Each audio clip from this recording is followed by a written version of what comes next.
খাই সেটাই আমার শান্তি, এবং আমার জায়গায় যদি খাই সেটাই কিন্তু আমার শান্তি। তোমরা যারা যারা ময়মনসিংহ থাকো হয়তো আমার এখানে সবাই যাও, এক কাপ চা হলে আমরা সবাই মিলে খাই, আমার শান্তি লাগে। আমি খাই আর না খাই, তোমার সাথে চাটা খাইছি এটা কিন্তু আমার পেট ভরে থাকা, ঠিক আছে? এটা আমাদের স্থায়ীভাবে একটা জায়গা কিনে হবে 3 বছরের মধ্যে, হয়তো 30% না 20% কিনে হবে ময়মনসিংহের যে কোনো জায়গায়। এরকম আলোচনা চলতেছে বড় ভাইদের সাথে, ঠিক আছে?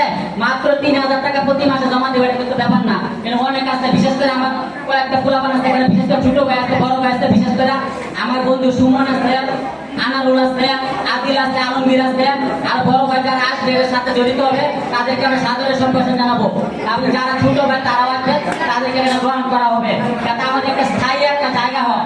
অন্য জায়গায় গিয়ে অনুষ্ঠান না করে আমাদের জায়গায় অনুষ্ঠান করবো, আমাদের এখানে সবাই যাবে, যাতে বলতে পারে বাল্যবন্ধু স্মৃতি সংঘ থেকে এটা করা হয়েছে।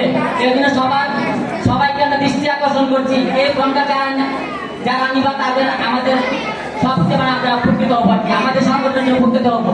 আর আমাদের সরকারি ব্যবস্থা চালাতে হিসাব, ঠিক আছে?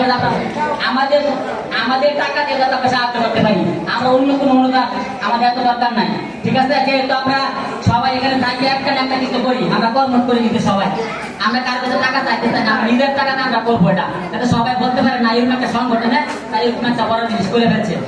এটার কাছে অনুরোধ, এটার প্রতি একটু সবাই গুরুত্ব দিব। আর এই ভিডিওটার মধ্যে পুরস্কার আছে, কি পুরস্কার আছে এটা 10 মিনিট পরে তুমি জানতে পারবা, কিন্তু তাড়াতাড়ি ফিল আপ করে দিলে, যত তাড়াতাড়ি ফিল আপ করো তত তাড়াতাড়ি পাবো, ঠিক আছে? সবাই একটা কলম আর একটা কলমের মধ্যে বাল্যবন্ধু স্মৃতি সংঘ লেখা আছে, এবং আমার নাম্বারটা দেওয়া আছে। কোনো কেউ কোনো সময় বিপদে বললে নাম্বারটা কিন্তু এর মধ্যে দেওয়া আছে, আমার কল করবা, আমি অন্য কেউ কল করে দেওয়ার জায়গাটা আছে, ঠিক আছে? সবাইকে ধন্যবাদ।